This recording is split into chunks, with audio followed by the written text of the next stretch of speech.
Salut, moi c'est Guillaume, je suis gay et j'ai été très longtemps sexuellement bloqué. Ce podcast, c'est comme un guide. Chaque épisode t'aide à sortir du non-dit, à entendre tes désirs et donne des conseils pratiques pour ta vie sexuelle ou amoureuse. J'essaie de vivre de ce podcast, alors si tu aimes mon contenu, fais un don. Tape bit.ly/comment devenir dans ton navigateur. Tu auras aussi mon Instagram pour voir ma petite tête et les infos pour venir à une rencontre entre auditeurs dans ta ville. À la toute fin de cet épisode, je t'en dis plus sur les coulisses du podcast et comment la communauté des auditeurs peut t'aider. Allez, place à ton épisode, bonne écoute. Léo, troisième et dernière partie de ton témoignage. T'as dit, moi, grandir ici à La Réunion, j'ai dû rentrer dans un moule et faire tout un tas de compromis. À la fin du deuxième épisode, je te disais, est-ce que tu peux me raconter concrètement ce que ça veut dire ? C'est quoi les compromis que tu as dû faire ?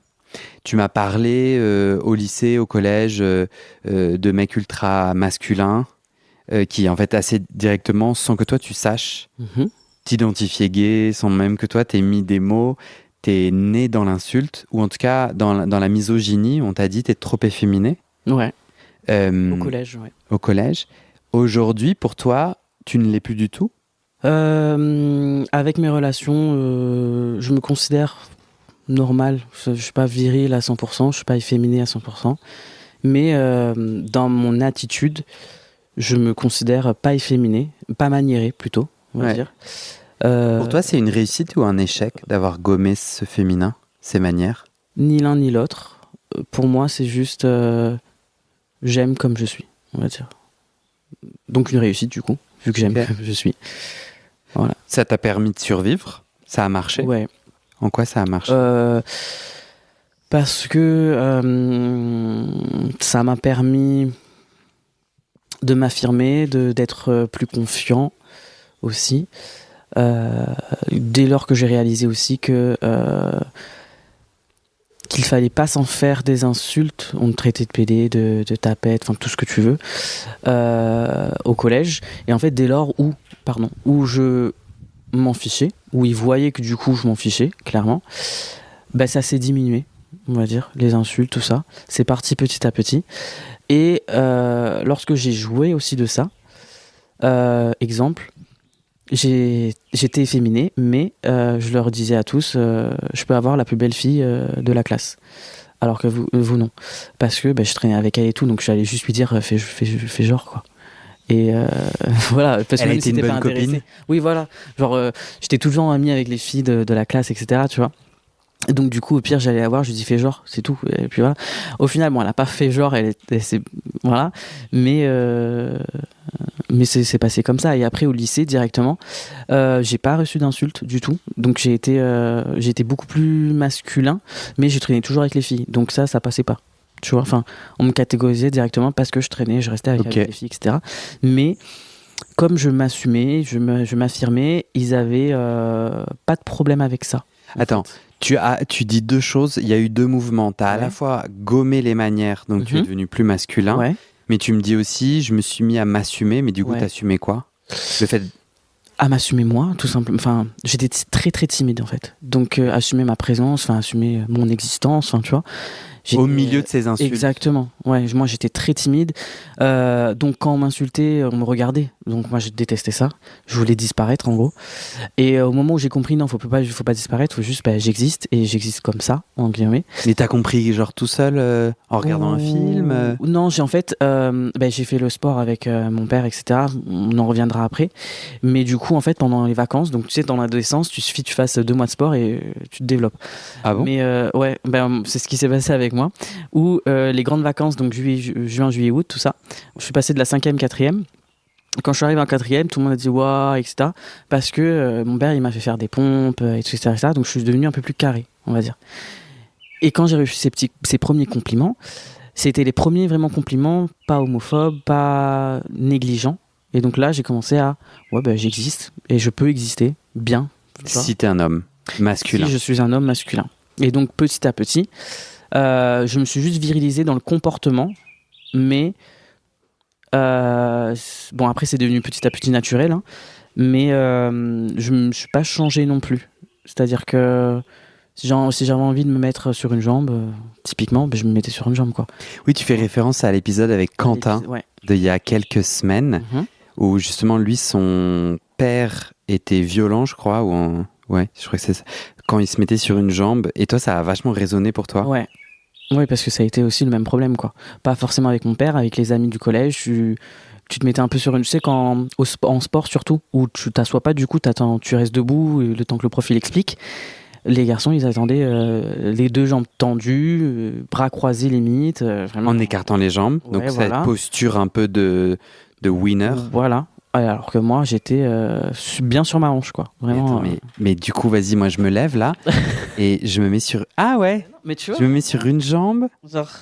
Vas-y, mets et du coup, tu courbes un peu les fesses. Si tu mets ta main comme ça sur le côté, c'est en mode théière. Oui, voilà. Moi, on m'a insulté théière. au lycée en me disant, ouais, t'es une théière et tout. Parce que tu mets le... Ouais, si tu rajoutes la main sur la hanche, alors c'est le summum. Oui, parce que ça crée comme l'oreille de ta tasse. Ouais, donc pour la théière, pour l'analogie, ouais. Ah, parce que moi, j'avais pas compris sur une jambe. Alors ça, non, ça c'était pas bon. On voyait la hanche, les hanches, non. Enfin, tu vois. Ok, d'accord. Tu disais, on va revenir sur le rapport au père. C'était quoi donc il est prof de les sport. parties que je devais effacer, pour parce rentrer que dans le moule. Lui, il t'a dit, t'es trop efféminé, je vais te faire du sport, mon Alors fils. il l'a dit 2 fois quand j'étais en primaire, en fait. Il l'a dit, mais pas de manière méchante. Juste dit, te tiens pas comme ça, ou ne parle pas comme ça, mais pas de manière méchante. Juste, mais du coup, je comprenais pas, tu vois. Et en fait, lui, il n'était pas prof de sport, mais il était prof d'un sport, le Vielvo Dao, donc un sport de combat, en gros. Et il a fait toute sa vie, tu vois. Donc il m'a mis dedans depuis tout petit. Moi, j'y allais juste pour m'amuser. Et en fait, petit à petit, lui, il voulait vraiment que j'en fasse une passion, que ça me virilise, que je fasse des combats, que tu vois. Et alors que moi, je voulais danser. Un petit chat. Voilà, je voulais danser.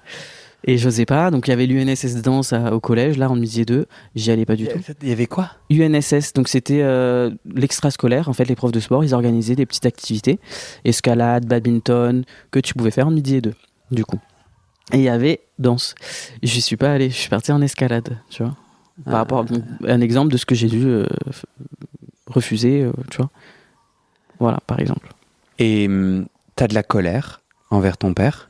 Oui, j'ai par rapport à ça. Par rapport à aussi... tout tournait autour du sport, en fait. Et il n'a pas écouté mes envies, mais plus son idéal à lui. Il voulait vraiment que je sois le plus jeune professeur dans ce domaine-là à La Réunion. Voire même de France, il me semble, à l'époque, tu vois. Il avait vraiment... Il voulait que je trace ma carrière là-dedans, tu vois. Alors que petit à petit, moi, à chaque fois, je lui disais j'aime plus, je veux arrêter, etc. Et dès que je disais ça, ça partait vraiment en dispute. Mais c'était si j'arrête le sport, j'arrête de le voir, entre guillemets. Il me disait ça. Voilà. Donc au bout d'un moment, j'ai arrêté le sport, donc j'ai arrêté de le voir. Voilà. Vous viviez pas sous le même toit? On faisait garde partagée avec ma mère à l'époque, donc une semaine. Ok. Ça a eu quel impact sur ton développement intime?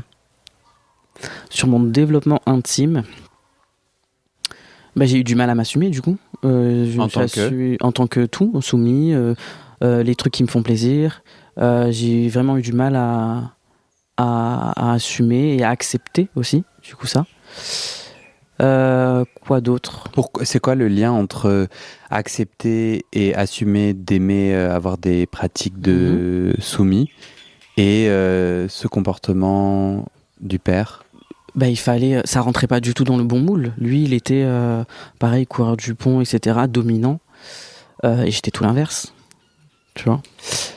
Ok, là, on est dans mon intro de l'épisode 1. Ok. Où en fait... comme mon énorme défaut parmi les énormes défauts que je possède, c'est de vouloir avoir raison.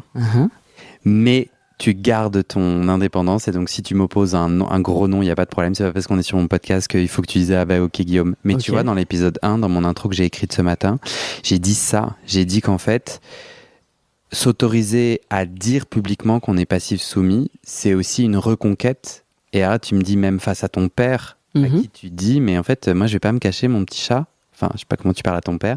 Me cacher, c'est-à-dire Du coup, ton père qui exigeait d'être comme lui, dominant, un combattant, un machin. Il le croit toujours, par contre. Et toi, t'es à l'opposé et tu ne te caches pas. Et c'est pour ça, mon intuition de reconquête. Mais je me cache pas vis-à-vis des autres. Mais lui, il ne le sait pas, par contre. Oui, mais bon, en parler sur un podcast public, c'est quand même une sacrée pas dans oui, je l'assume du coup maintenant. Ouais, oui, j'ai reconquéri ça.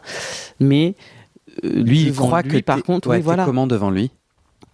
Normal, comme là, je suis devant toi, par exemple, mais on parle pas du tout de sexe. Toujours ce normal avec toi. Ouais, normal. Toujours. Écoute, c'est devenu un réflexe. Hein. Ouais, c'est normal, ça veut dire en posture de survivant. Exactement. C'est-à-dire, parce que je veux pas rire de toi, c'était pas du tout ce que je voulais faire, pardon. Quand tu dis normal, je crois que ce que j'entends, c'est dans les codes pour ne pas être importuné. Celui que je suis devenu en 4e, quoi. Et depuis là, je me suis dit, c'est normal, ça. Ouais. Voilà. Et du coup, tu lui fais croire que tu continues le sport pas le sport, le truc de combat là? Non, ça par contre non. Parce que du coup, on s'est arrêté de se voir, etc. On s'est revus après, mais bon bref. Mais j'ai jamais repris le sport.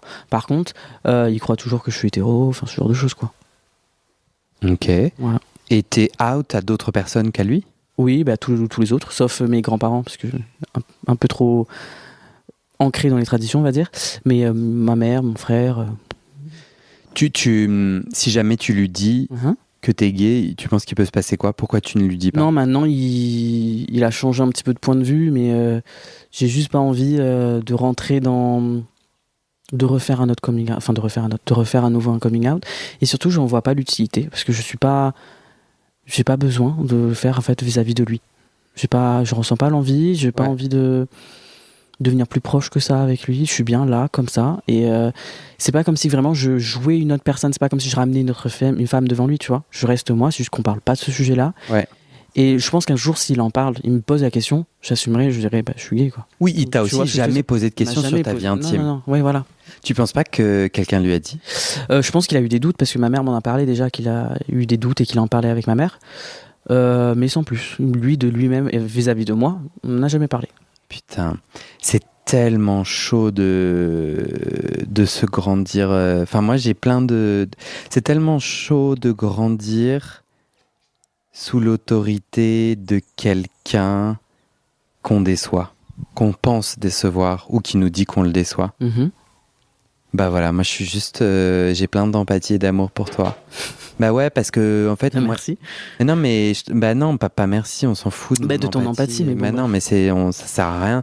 Enfin, ça bouge pas trop le truc. Mais en fait, moi, genre, à 35 ans, j'ai enfin eu un déjeuner avec mon père, on est proches et tout, mais on a déjeuné ensemble où en fait on a reparlé de mon coming out, où je l'ai regardé dans les yeux et d'adulte à adulte, je lui ai dit mais gars en fait t'étais où pendant que je me faisais harceler, t'étais où pendant toutes ces années Enfin, et j'étais pas, enfin, j'étais poli et tout, j'étais pas genre t'étais où connard et tout, mais j'étais à mes papas, tu te rends bien compte que, enfin, genre là aujourd'hui à 35 ans, on en reparle. Et donc, on en avait parlé pendant 20 ans, ou je sais plus j'avais quel âge, mais ça faisait ça faisait 18 ans. La dernière fois qu'on en a parlé, de mon intime, de ce que ça veut dire être gay et tout, c'était il y a 17 ans, papa. Pourquoi? Enfin, qu'est-ce qui... Et en fait, il a pas... il était présent dans la conversation, il a plein de défauts, mais il a une capacité maintenant, en vieillissant, à se remettre en question. Je lui ai envoyé plein de documentaires qu'il a regardés sur les droits LGBT. Enfin, limite, c'est devenu un allié, mon père, à force d'insister. Ouais. Parce que putain, j'ai taffé pour que... Et tu vois, il m'a dit, je sais pas, mais il avait l'air d'être triste. Et il était disponible à l'échange et on a réparé un truc. Il m'a pas dit... Je crois que je l'ai taquiné en lui disant ah putain, papa, on est à 2 doigts où tu t'excuses. Et je trouvais ça drôle de taquiner à cet endroit parce que il a un peu réagi en mode ah bon, enfin ça a un peu mis la graine de je devrais m'excuser. Et quelque part moi je suis là, bah en fait tu fais un gamin et tu l'abandonnes à un certain endroit, bah ouais en fait c'est un peu ta responsabilité. Et parce que je trouve qu'un peu nos parents ils sont là, ah je savais pas mais j'avais pas de référence, je connaissais pas d'autres gays et tout. Ouais bah gars, bah fais pas un enfant hein. Et il avait pas à connaître d'autres gays. En plus, bah oui, juste défendre, c'est tout. Et du coup, j'ai senti qu'un truc se réparait et j'ai senti que j'ai grandi en ayant toujours l'impression de décevoir parce que quelque part, j'étais anormal et tout. Toi, t'as l'impression que t'en es où sur ce chemin? Justement, de pas être hétéro, de pas ramener, de pas être le coureur de jupons, de pas ramener la meuf, de pas faire le bon sport, de pas aimer les bonnes choses. Ouais. T'en es où de ce chemin? Au début, je me suis dit aussi, c'est dommage parce que j'aurais bien aimé faire ce qu'il a envie. Pourquoi j'en ai pas envie? Des trucs comme ça. Ouais. Et si seulement on était hétéro? C'est ça. Ce serait tellement plus simple. Ce serait plus simple, etc. Parce que le nombre de fois où il y a des taquineries, tu vois, genre, elle est où? C'est quand tu ramènes, etc. Ah, il t'en parle? Avant. Au okay. tout début, j'étais encore au lycée, je pense, mais depuis, ça fait très longtemps. Mais non, maintenant, je pense que c'est bon. Le cercle est bouclé, je ressens plus du tout cette déception. J'ai totalement accepté le chemin que j'ai suivi, on va dire. Je trouve juste dommage qu'il m'ait mis dans un chemin de force, on va dire. Tu vois. Donc je trouve c'est pas des remords, mais je me suis dit si peut-être j'aurais eu la force d'imposer mes choix, est-ce que comment ça serait passé? Est-ce que du coup au final j'aurais fait de la danse? Est-ce que je sais pas, les relations auraient été plus compliquées parce qu'il était quand même assez fermé sur la discussion. Donc je sais pas, et comme je sais pas, j'ai accepté. Tu parles au passé, mais tu pourrais prendre ce pouvoir maintenant, demain, tout à l'heure. Aussi. Oui, mais c'est-à-dire le pouvoir. Tu parles au passé en disant ah si seulement j'avais fait de la danse, si j'avais pris le pouvoir, après... si je m'étais imposé. Ouais. Et tu peux le faire cet après-midi. Mais je l'ai fait après du coup. Dès que j'ai quitté l'unifamilial, je suis parti dans la danse, etc.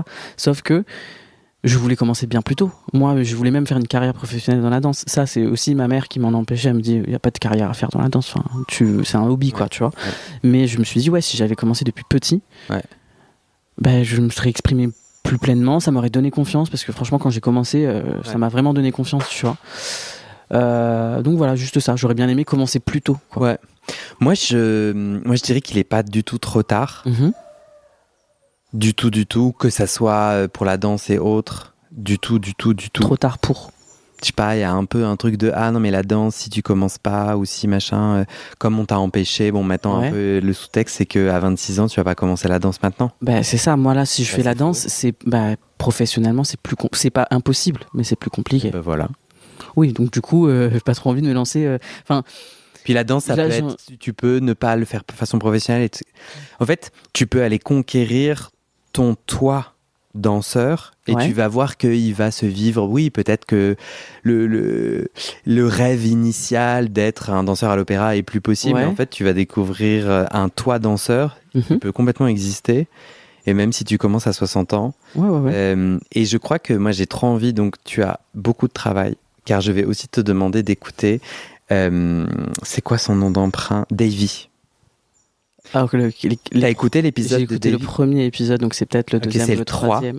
C'est le 3 où en fait, pour moi, c'est mon avis personnel, quand on est queer, il faut aller exactement...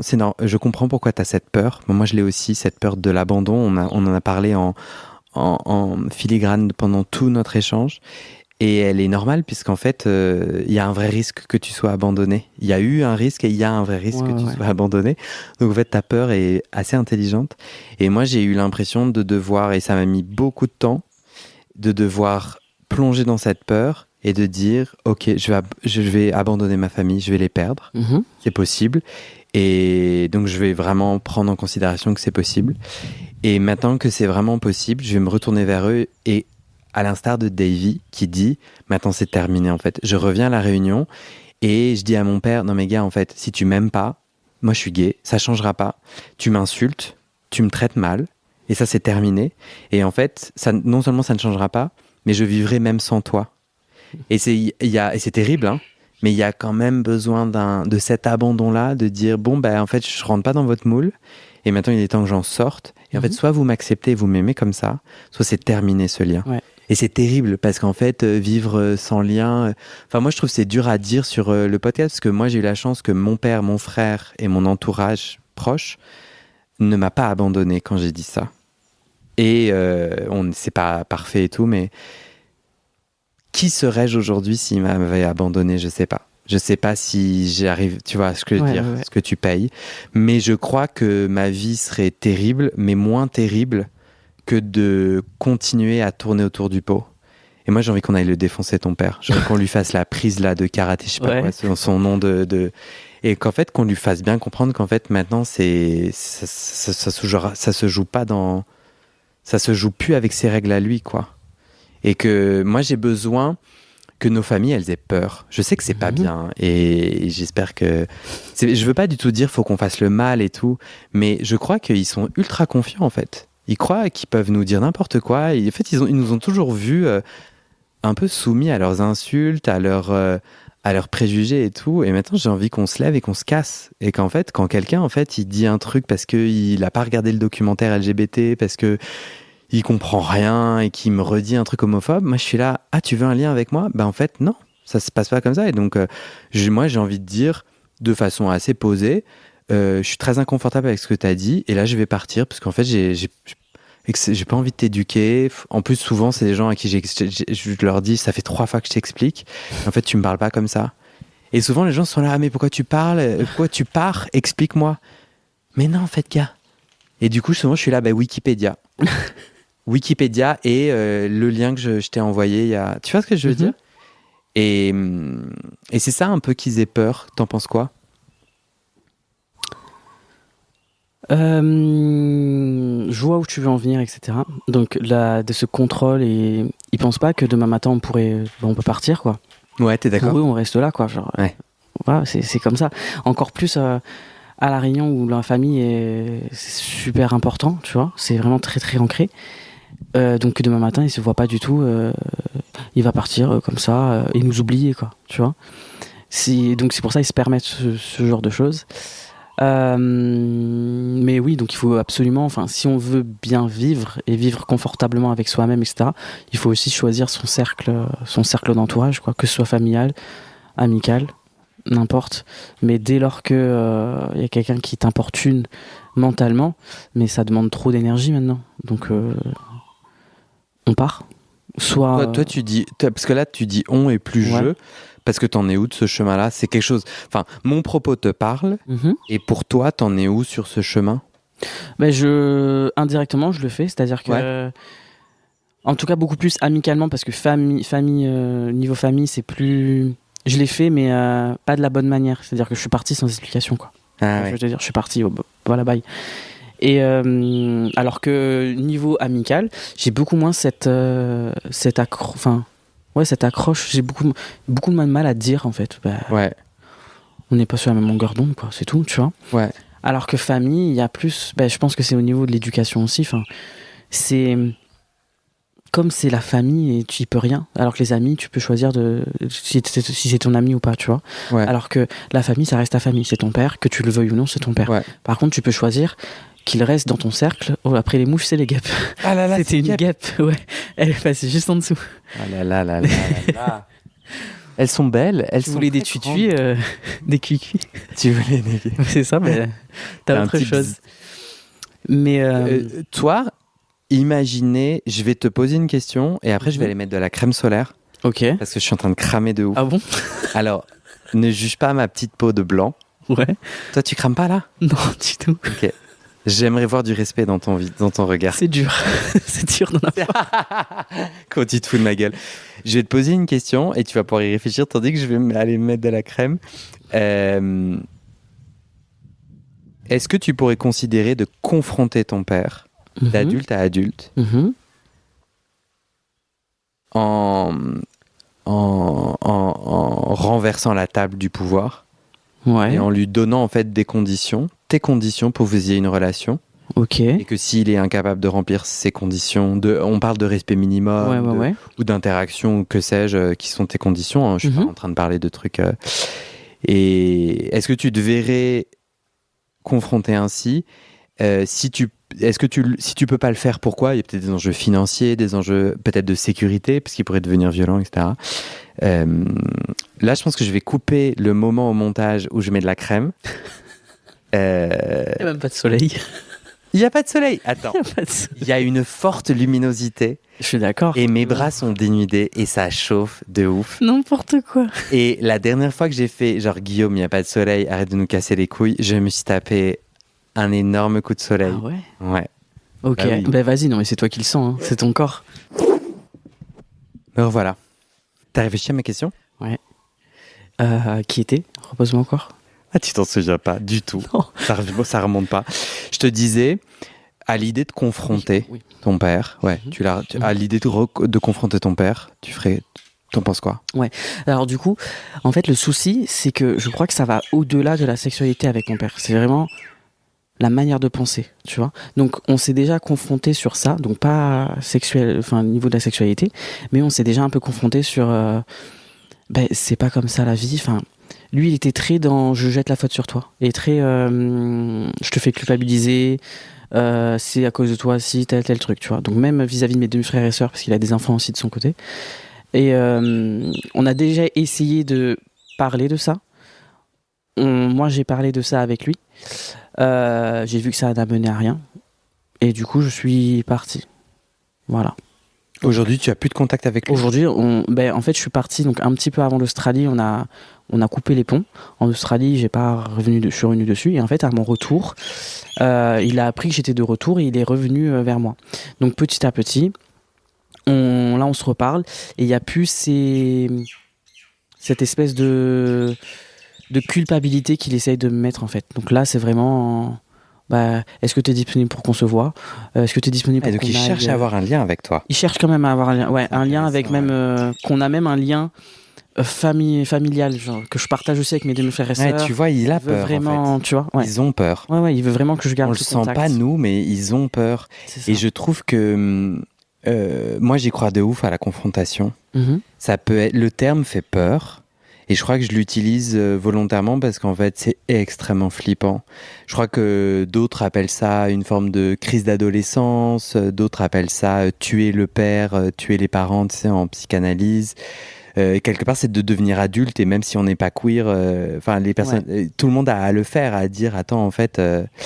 Et je pense que nous, les queers, on a plus de mal, je dirais, parce qu'en fait... On est plus fragile aussi. Ouais, en fait, il y a plus de conséquences, il y a plus de possibilités de rompre. En fait, tu vois ce que je veux dire? Ouais. Et c'est plus dangereux. Et puis même, on est un peu empoisonné, quoi. Dans nos cœurs, on se dit qu'ils ont peut-être raison, c'est vrai, pourquoi je suis efféminé? Ou ah bah tiens, je suis des bites, j'aime être soumis, est-ce que c'est bien normal tout ça? Est-ce que, tu vois? Et je pense qu'il y a aussi un peu du poison en nous. Ouais. Qui fait qu'on a plus de mal à dire non mais attends, je suis des bites, ouais papa. Et puis c'est compliqué aussi dans le sens où là c'est quand même un pilier, ce sont nos parents, donc même s'il y a des insultes etc, ça reste nos parents, et donc si on confronte, c'est comme si on mettait un terme du coup à cette relation si jamais ça se passe mal.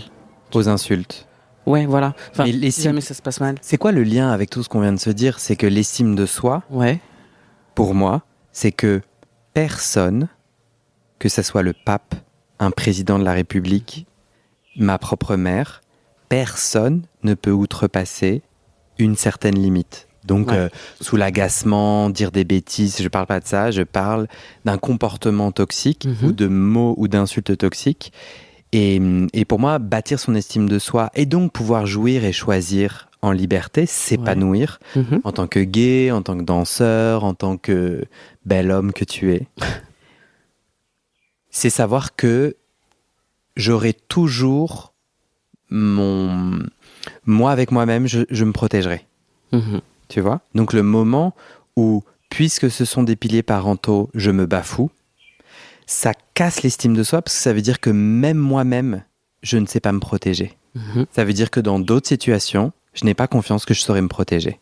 Ouais. Tu vois ce que je veux dire? Ouais. Alors que s'il y a une base solide de ton intime où en fait personne ne peut outrepasser, et si ça outrepasse, je me lève et je me casse, quel que soit le prix, en fait c'est là où l'estime de soi c'est vraiment le terreau de l'estime de soi qui peut après faire grandir des arbres magnifiques. Ouais. T'en penses quoi? Si, mais c'est compliqué du coup. Bien sûr. C'est super compliqué d'être en accord avec soi-même déjà. Pour faire tout ça, il faut être en accord avec soi-même. En fait, de par du coup l'action de la famille, on a du mal à être en accord avec soi-même. Eux, ils ont une vision, nous, on a une vision différente. Et on pense... C'est qui on? Nous, c'est les gens... Mais parle de toi. J'ai pas... Mais moi, je me considère pas dans ce cas-là. Alors parle pas. Bah oui, mais j'ai... ce travail-là, je l'ai terminé, on va dire, moi, niveau familial. Tu vois ce que je veux dire? C'est-à-dire que... Tu penses pas que tu vas le terminer quand tu vas le regarder droit dans les yeux en disant « je suis débile » ? Mais j'en ressens pas du tout ce besoin. Ok. En fait, j'ai pas. Demain matin, comme je t'ai dit, il me demande, je vais lui dire, je lui dis, je m'en fous, je lui dis, tu vois. Et ça a été pareil du côté de mes demi-frères et sœurs, de ce côté à lui. Mais ça me parle. C'est eux qui m'ont demandé. Et je leur ai dit oui. Et ça s'est très bien passé, tu vois. Mais j'en ressens pas le besoin parce que je ne ressens pas. Ouais, je vois. Je sais pas comment t'expliquer. Oui, t'as pas envie de lui faire un cadeau. Voilà, T'as pas envie de créer un intime. Exactement. J'ai essayé à l'époque. Et j'ai vu le résultat, ça s'est pas bien passé, etc. Quand j'étais au lycée, etc. C'est bon, j'ai donné, quoi, tu vois. Alors que, par exemple, du côté de ma mère, où là, j'ai essayé, j'ai donné, ça serait... j'ai besoin de son... Enfin, pas son approbation, mais j'ai besoin de ce lien. Donc, ouais. Tu vois, du côté de ma mère, c'est pas pareil. Et tu l'as ? Et je l'ai, oui. Elle t'aime comme tu es ? Ouais. Même quand tu vas briller en danse et avoir des manières ? Oui, elle s'en fout complètement. Génial. Que je mets des talons ou autre. Enfin, elle des talons ? Non, justement, mais elle me demandait. À l'époque, tu sais, quand on se découvrait un peu, quand je venais lui dire je suis gay, etc. Et elle me disait est-ce que tu mets des perruques ? Elle était très curieuse, en fait. Ok. Non, ça s'est super bien passé avec ma mère. Il y a juste eu ce moment de complication où elle pensait que... parce qu'elle m'a un peu forcé à le dire, elle. C'est pas moi qui lui ai dit, tu vois. Et ça l'a blessée parce qu'elle pensait qu'elle avait instauré un climat de confiance et que je me sentais assez bien de le dire de moi-même, tu vois. Juste ça. Donc, et moi, de mon côté, j'ai pas apprécié qu'elle me force un petit peu à le dire, tu vois. Donc, ça a été juste ce moment-là qu'il fallait passer. Mais en soi, elle a accepté. C'est bien, tu vois. Je reviens ici, on se revoit dans 5 ans. Ouais. Et tu me dis, putain Guillaume, je me sens de ouf libéré, épanoui, je me sens 10 fois mieux, il y a plein de choses qui se sont mises en place, des choses ont changé. Qu'est-ce qui a changé ? Qu'est-ce que tu as mis en place ? Alors, si on se revoit dans 5-10 ans, même dans 1 an, j'espère que ça sera très vite, tu vois. C'est tous mes soucis d'auto-sabotage, que ça y est, il n'y a plus du tout, que j'arrête de faire des comparaisons qui existent ou qui n'existent pas. Tu vois, je peux me comparer avec des gens qui existent, mais que j'ai totalement imaginé aussi, tu vois. Donc tout ça, que ça c'est plus de soucis. Et que je vis une relation qui me convient parfaitement, que j'ai atteint un niveau de bonheur qui ne me fait pas peur. Et donc toi, tu veux être amoureux d'une seule personne. Ouais. Ok. Dans un couple exclusif. Ouais. C'est ça ton kiff. Ouais. Ok. Et tu veux bâtir quoi avec cet amour ? Il y a des idées particulières, des projets qu'on habite ensemble et surtout qu'on voyage, quoi. On voyage, mais minimum 1 fois à l'année. Ok. Ouais. À 2, ou si jamais il peut pas professionnellement, mais que je voyage seul, mais que je suis serein, tu vois, genre je suis bien avec moi-même. Ouais. Je peux être seul tout en étant avec lui. Ouais. Et sans soucis, tu vois. Ouais, sans te prendre la tête. Ouais, exactement. Ok. Sexuellement, t'as envie de quoi avec lui ? Sexuellement, que je sois ok avec ses quand il n'en a pas envie, quoi. Enfin, que tu vois, accepter, ce sera un grand mot, mais que je sois juste bien, que je sois ok avec. Il y a des moments avec ou sans, et que j'apprenne à vivre avec et que je trouve des solutions pour me satisfaire, voilà, et que ça me convienne et que j'ai surtout pas cette peur encore d'auto-sabotage par rapport à ça. Oui, que tu lises pas, que t'interprètes pas son absence de libido contre toi, comme si c'est toi qui n'étais pas assez. C'est ça. Et donc qu'il n'y ait plus ces non-dits aussi. Je pense qu'il y a quand même des petits non-dits sexuels qu'on va pas approfondir forcément, c'est-à-dire que on pense qu'il n'y a pas de tabou actuellement, mais je sais pas, j'ai quand même un petit côté de moi où je pense que on va pas forcément au bout des choses quand on parle. Donc ça, j'aimerais qu'on aille au bout, quoi. Tu vois, que j'ai plus cette que j'ai plus ça se trouve ce sentiment il est totalement erroné, tu vois, mais que j'ai plus ce sentiment, donc ça veut dire que je tu dis aujourd'hui avec ton mec actuel. Ouais, c'est ça. Monsieur compliqué. Ouais. Tu t'empêches de dire certaines choses. De mon côté, ou même de plus de ce côté. Sur des pratiques sexuelles. Sur des pratiques. En fait, il a du mal à. Lui, il a toujours eu du mal à se livrer. C'est-à-dire que moi, tout le temps, c'est moi qui me pose que je lui pose des questions, il me répond, il n'y a pas de souci, tu vois. Mais de lui-même, j'aimerais bien qu'il me dise ses envies, ses petits fantasmes. Parce que dans 5 ans, on est avec lui ? Oui. Ouais, idéalement. On verra bien. Qu'est-ce qu'il y a? Rien. Deal. À dans 5 ans. Ah, dans 5 ans. Et dans 5 ans, on danse? J'avais prévu de reprendre dans tous les cas. Là, j'ai arrêté parce que c'est compliqué, ça coûte cher quand même. Et comme je suis contractuel, donc pas forcément des contrats tout le temps. Ok. Et on danse où? Dans 5 ans, on t'a fait une représentation? Dans un club. Dans un club, ouais. C'est quoi un club? Un club, c'est avec... Le club de la nice? Non. Une discothèque? Non, un club de danse, c'est une salle où il y a des profs, un prof, et t'as des gens qui dansent avec toi, quoi.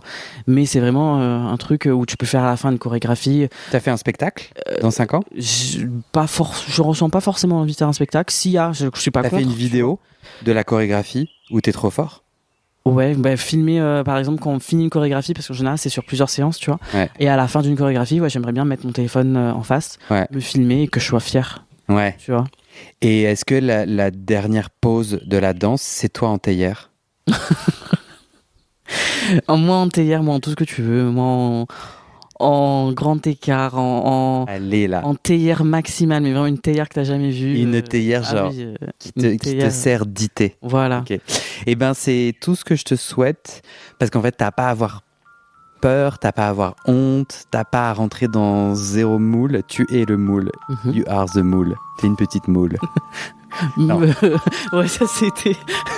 Ouais, c'est pas une insulte, une moule. Non, mais la moule, c'est pauvre quoi.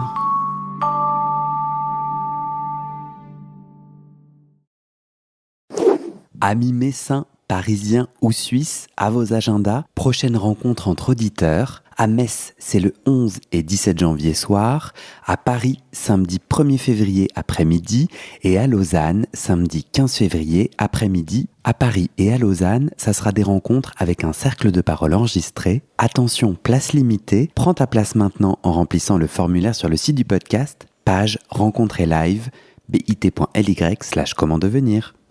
Et maintenant, je te donne les dernières infos sur les coulisses du podcast et comment la communauté des auditeurs peut t'aider. Mais d'abord, on doit parler sous. Ce podcast, c'est mon boulot à temps plus que plein et j'ai pris 2 décisions. Première décision, je ne veux pas rendre le podcast payant. Je veux qu'il reste accessible. Deuxième décision, je ne veux pas non plus de sponsors commerciaux.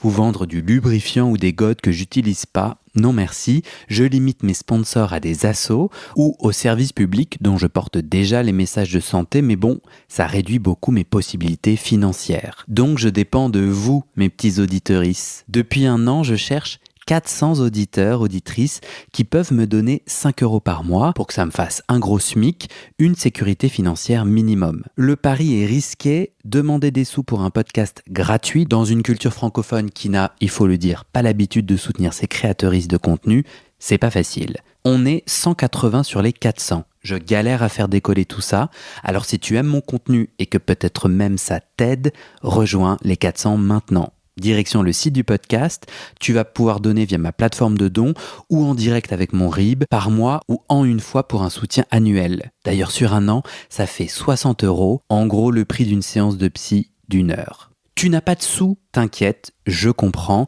alors clique tout de suite sur s'abonner. Dans ta plateforme d'écoute, active les notifications pour recevoir le titre de l'épisode dès sa publication et mets 5 étoiles et un commentaire sur la page du podcast sur Spotify et Apple Podcast. Ces petites actions, ça pousse l'algorithme à proposer le podcast à plus de gens et ça m'aide à trouver des témoignages et des donatrices.